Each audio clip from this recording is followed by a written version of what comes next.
మీ పేరు? ముందు మైక్ మూతి దగ్గర పెట్టు. మేక. మీ నాయని పేరు? మేకపోతు. అది కూడా కరెక్టే కదా. మీరేం చదువుకున్నారు?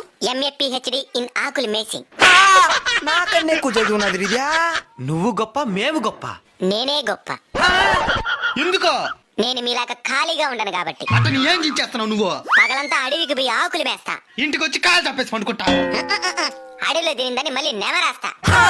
చదివింది కూడా నెమరేయకుండా మర్చిపోయే మీరెక్కడా? తినింది కూడా మర్చిపోకుండా నెమరేసే మేమెక్కడరా? Bloody fool. తినేస్తా నిన్ను. భయం మా బయోడేటాలలో లేదురా బోచెడేకే. ఎప్పటికన్నా నేను తినేది మేమే కాబట్టి మేమే గొప్ప. దానికి నవ్వుతున్నావా? ఆకులు తినే మేక నార్మల్ డెలివరీ గంట ఉంది. మేక తినే మీకు సిజేరియన్లు. మేక మహారాణి. ఇంక మీద మంచి లక్షణాలతో బతకండి. సన్నగా అడిగితే ఏమైందే? నేను బయలుదేస్తా. సరే మేడం.